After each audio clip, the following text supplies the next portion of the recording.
state legislature codes and statutes. I am, as I stated before, a foreign national, and I'm under the Constitution of the Moorish National Republic of Peace, which is supersedes state law. And for you to continue to pursue the matter.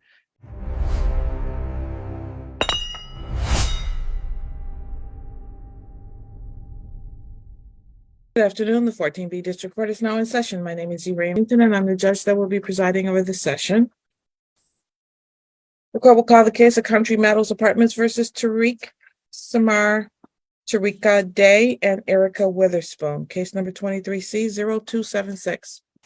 Good afternoon, Your Honor. Christopher Borkin appearing on behalf of the plaintiff. Hello. Hello, Mr. Day. Please state your name. I'm Tariq Samar Tarika Day. Thank you, sir. All right, we're here today for a hearing regarding what I see as a non-payment of rent case.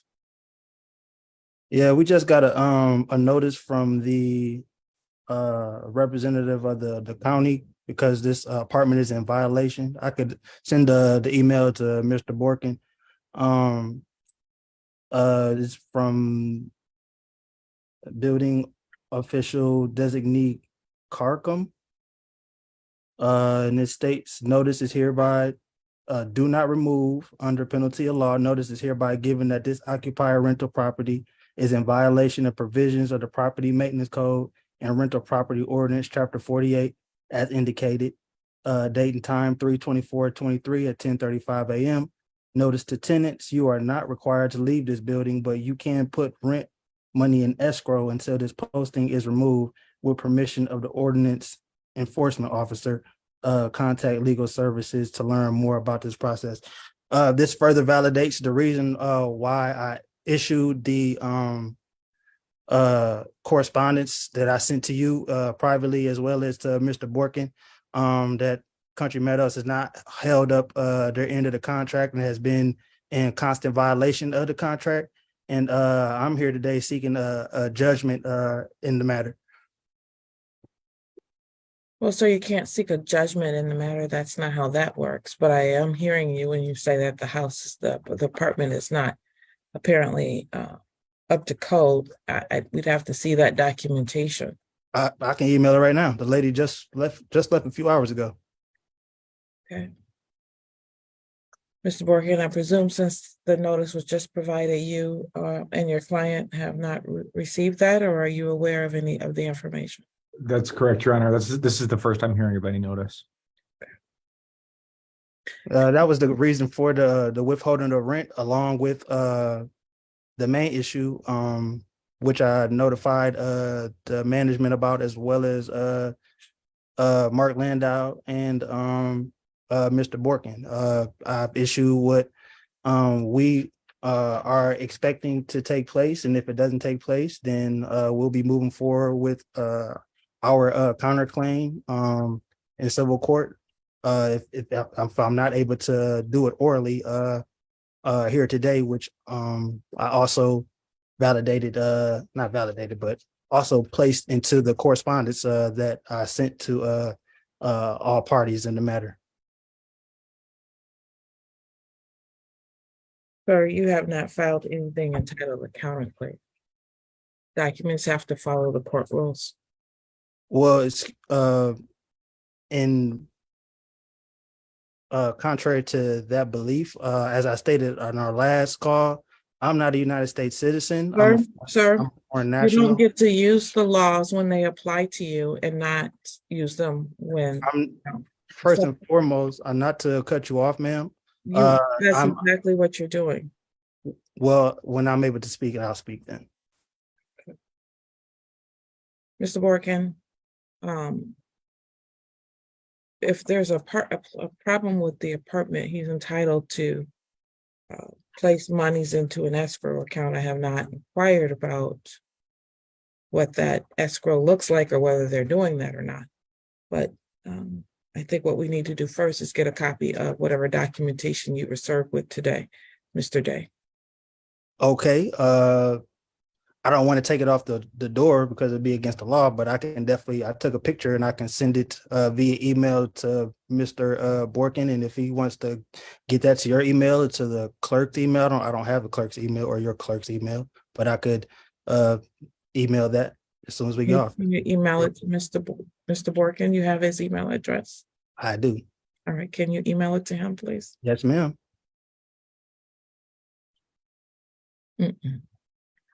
Your Honor, I would point out with this notice and any other notice, if rent is being placed into escrow, it's not something that my client has been made aware of. It's not something that's followed the Michigan law for placing rent into escrow. And I would just ask the court to take that into consideration. Thank you. I want to review the documentation that we have here. Do you want me to send it now so you can get it, or is this going to Yes. be scheduled out for? Oh, I want you to send it now, please. no problem.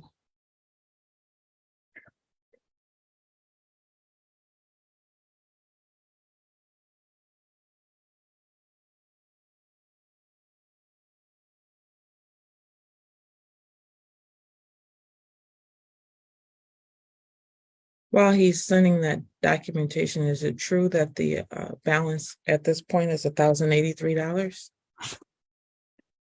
That is not true. The last ledger I received, it still shows a balance of $3,700.70. My client will correct me if that is not accurate any longer, but that is the latest ledger that I have. Okay, thank you.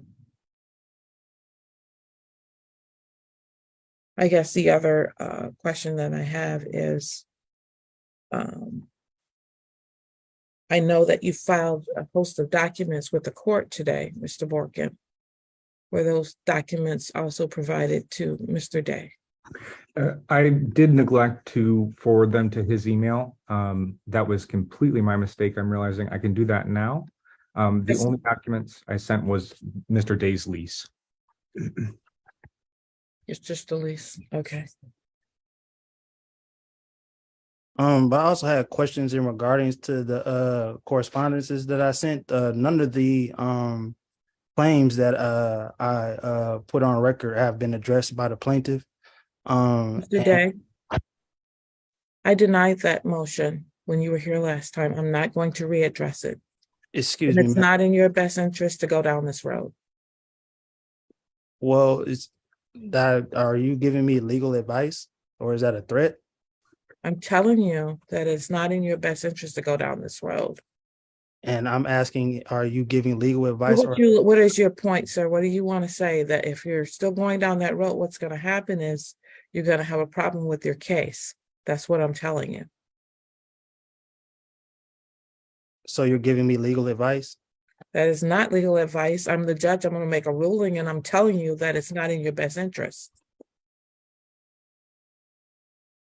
Well, I don't agree, and I feel that I've already filed I already denied that motion. I'm not talking about the affidavit. I'm not talking about the affidavit. I'm speaking on your judicial capacities. I've already filed a complaint with the Judicial Tenure Commission in regards to how you're handling this case. That's fine, sir. So you will be under investigation for that. And I've also, Okay. as I've stated, I'm not a United States citizen. And Sir, no, I'm not going to deal with that motion again. I already told you that does not apply here. You're going to be under the laws of this land. So I'm done with that. well, excuse me, ma'am, the laws of the land is treaty law, which I'm under, Okay. which supersedes state legislature codes and statutes.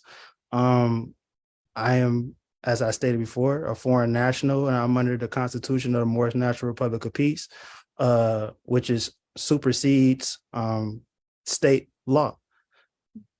And for you to continue to pursue the matter is a ultra virus act. Okay.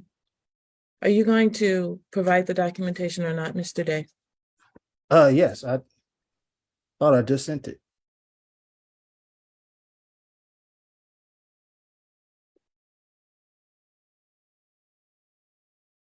I don't have anything in my email, Mr. Day.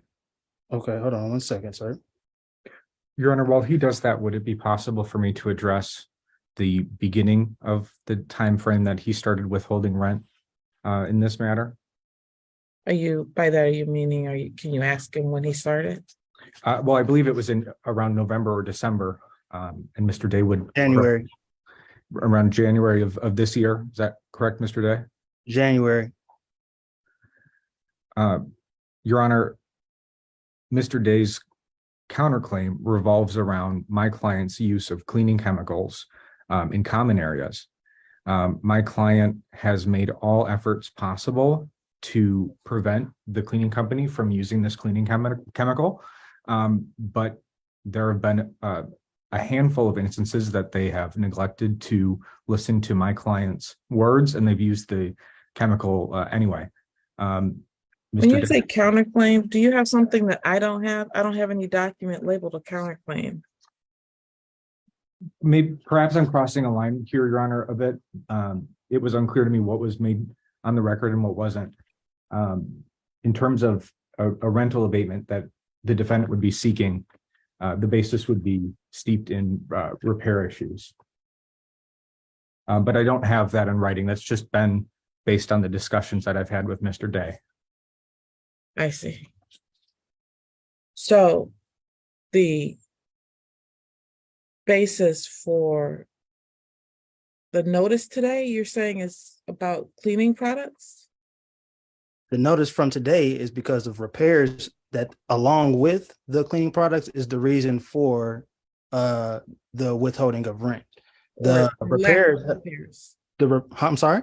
Lack of repairs? Yes. These are things that I've been in contact with Country Meadows for since last summer in regards to the repairs that need to be made, in regards to the cleaning supplies being used. My wife is severely allergic to certain, well, mostly all kind of perfumes, chemicals, and things of that nature. Her throat will begin to seize up or close up, excuse me. And it's detrimental to her health. She's 9 months pregnant. Her water just broke yesterday. And the most recent time that they cleaned was at the beginning of the month, again, using the same chemicals, Fabuloso, which I have pictures and picture evidence of, and documentation of how Fabuloso has been recalled. All Fabuloso products have been recalled since last year, and going into this year, continuing into this year, and up until recently. So as I stated to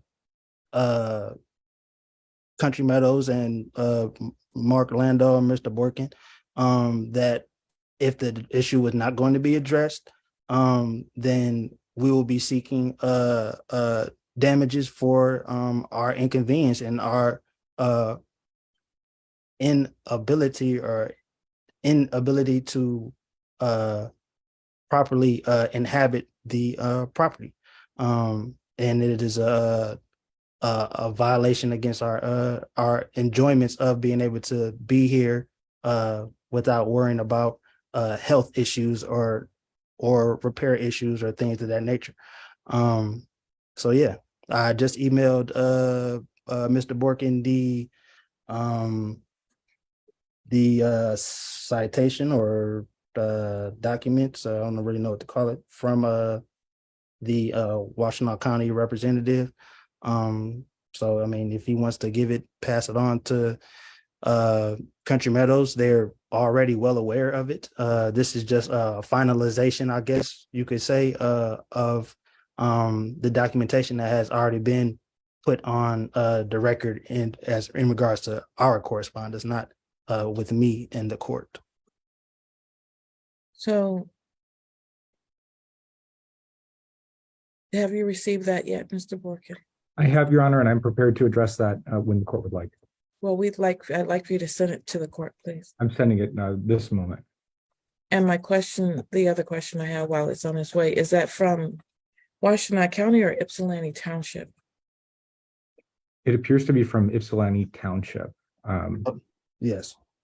Thank you. Mr. Day, I need you to take an oath at this time. For what is this for? If you're going to give testimony, you need to take an oath, sir. Oh, okay. Will you please raise your right hand?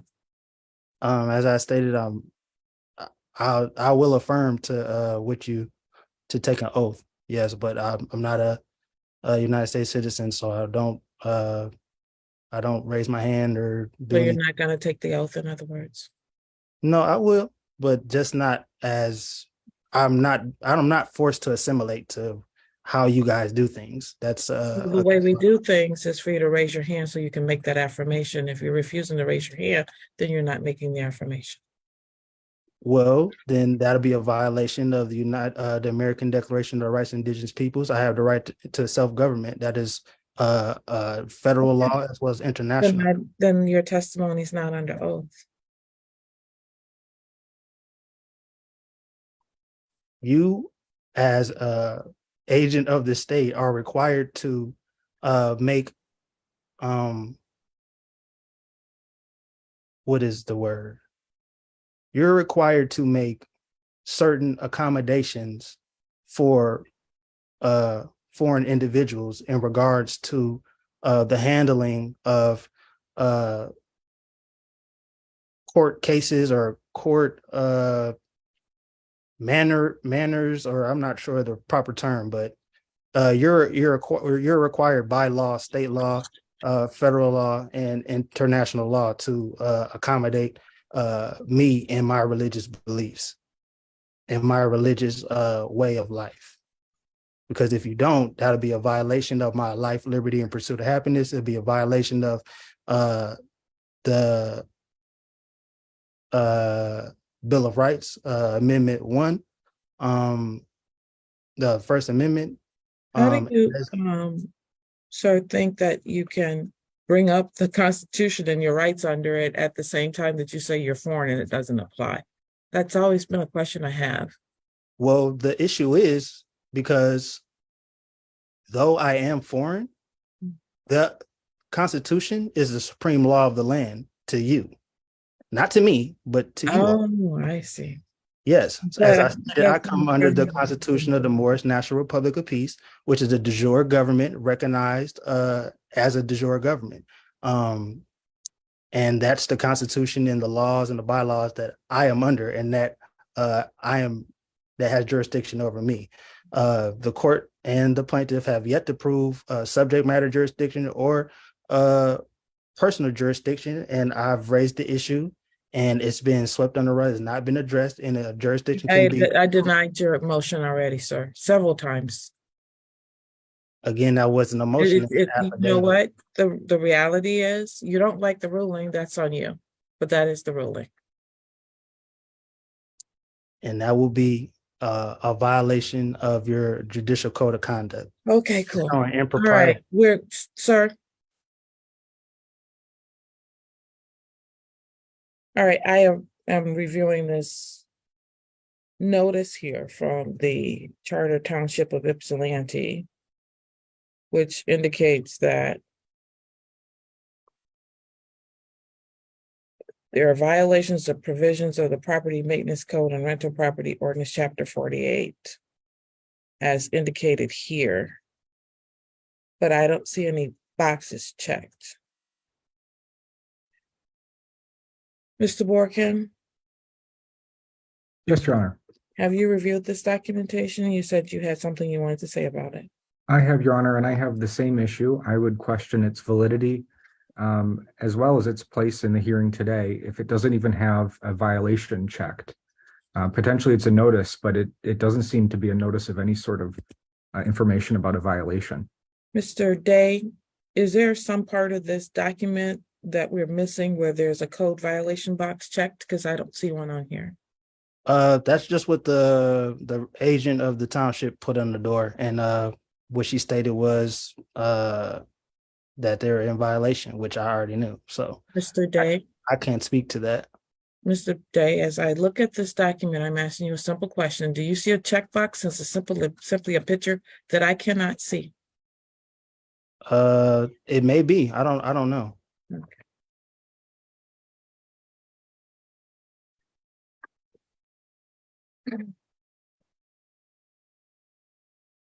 All right. Well, Mr. Borkin, my concern is there that I think we need to talk to the Charter Township of Ypsilanti to make a determination if there is some type of violation. Are you able to call over there to see if you can reach someone? I am. I could do that today if we could set this aside for just a moment. All right, I'm gonna pass this case. Thank you, Your Honor. I'll do that right now. We'll be on a brief recess. All right, the 14B District Court is now back in session. All right, we're back on the record in the case of Country Meadows Apartments versus Tariq Day and Erica Witherspoon, case number 23C0276. Good afternoon again, Your Honor. Christopher Borgen appearing on behalf of the plaintiff. Good afternoon. You're muted, Mr. Day. Sorry, I'm Tariq Tariq Day, a citizen of heaven. Thank you. All right, Mr. Borkin, were you able to reach anyone at the township offices? I was, Your Honor. I called and spoke to two people at the Charter Township of Ypsilanti Office of Community Standards. And I did find that this notice is legitimate. However, having said that, and having reviewed some of the Ypsilanti ordinances, I can say with confidence that I don't think it's relevant for today's proceeding because my client still has the ability to charge rent, even having failed an inspection. Yes, the notice does say that the tenant does have the ability to place rent into escrow. However, the result of failing an inspection or having a reinspection or the need for a reinspection only involves, for the purposes of the ordinance, a new certificate of compliance. It does not involve the landlord's ability to charge rent. My client does have a certificate of compliance. It continues to be valid. However, they do have a couple items to follow up on Mr. Day's property, but it does not affect the habitability. It does not give credence to Mr. Day's counterclaims. And I would still ask a court for a judgment today for non-payment of rent. I understand what you just said, Mr. Borkin. However, my concern is you can say that they have the ability to charge rent, which they do, and he has the ability to escrow that rent. And I mean, whether you're disputing whether he's escrowing it properly or not is something I haven't addressed yet. But he's also, I don't know the nature of the actual repairs that have not been done, and they may get to the point where he's entitled to some type of an abatement. So I can't give you a judgment without knowing the nature of the repairs or lack thereof. My request, Your Honor, would be to come back to court once my client is in perfect condition with the city. I understand the repairs that do need to be made are relatively minor. However, I believe the court's concerns are valid, and we should certainly not be pursuing a judgment today. Would the court be amenable to adjourning this until my client can resolve those issues at their apartment? Mr. Day? Yes, ma'am. I do have to give you an opportunity to weigh in at this point. What would you like to say? Well, first, I just wanted to go back just a second in regards to my statement or testimony being on the record. It's just on the record because I just wanted to make sure I was On the record, you're not under oath, sir. correct. So, okay, I think could you elaborate on that? I'm not comprehending. So is my testimony not valid then? Or Actually, not right now. I'm not taking testimony from you. Right now, I'm trying to ask you what your position is with respect to their request to adjourn this to give them time to make the repairs. well, as I've sent my correspondences, and I said that you said that I wasn't able to seek a judgment, but had this notice not come up, then would you have allowed Mr. Borkin to seek judgment? Because Because he filed an action and he's entitled to a judgment in this case. You have not filed any action, and so therefore you can't seek a judgment. ma'am, my claim was a valid claim. I made valid claims to the property and to the trust property. I've made valid claims through my. So there is no trust property and I've denied that motion. So can you please answer the question as to whether or not you are going to dispute their request to have an adjournment?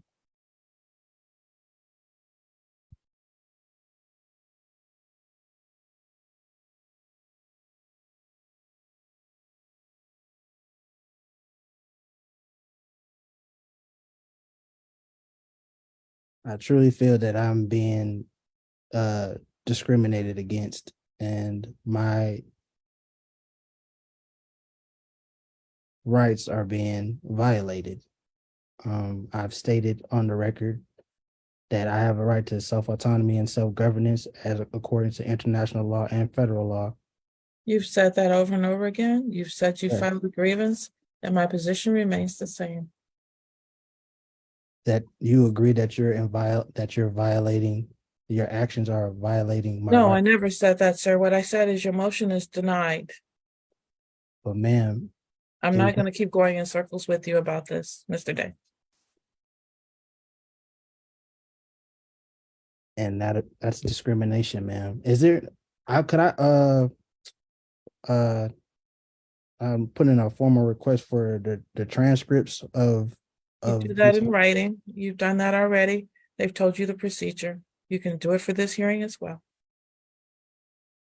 Okay, but that procedure is a forced assimilation. That's forcing me to assimilate. Sir, you need to answer the question that I have put before you.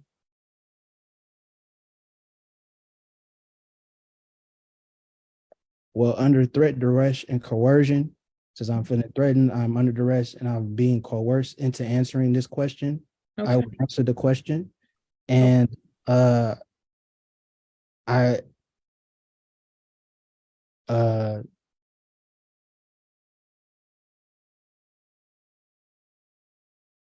feel that, man, I'm feeling very anxious because this is I'm feeling like I'm being discriminated against, and I don't feel good about the things the actions that are taking place right now. I understand that. You've made that very clear. That is why you filed a grievance. Nevertheless, at this point in time, the question before you is whether or not you're going to object to them having an adjournment today.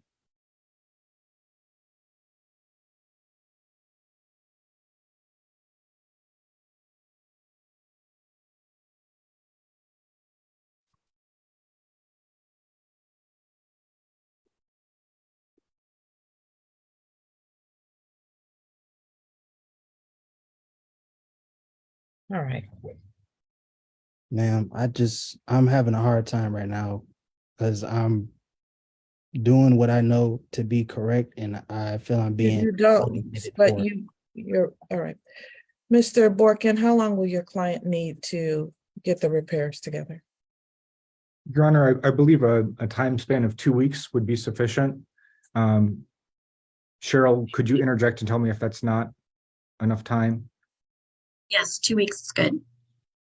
Well, Mr. Borkin, we're not open on the 7th. That's Good Friday. Let's go.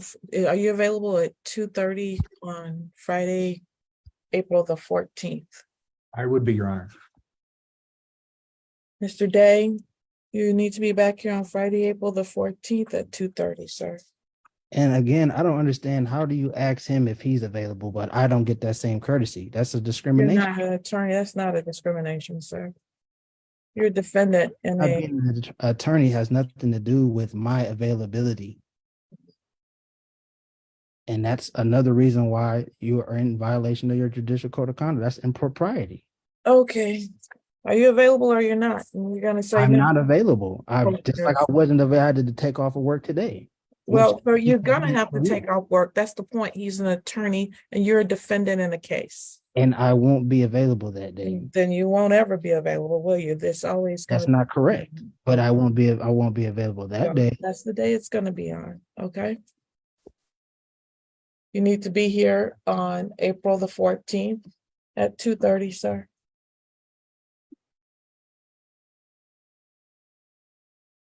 Thank you, Your Honor. You're welcome.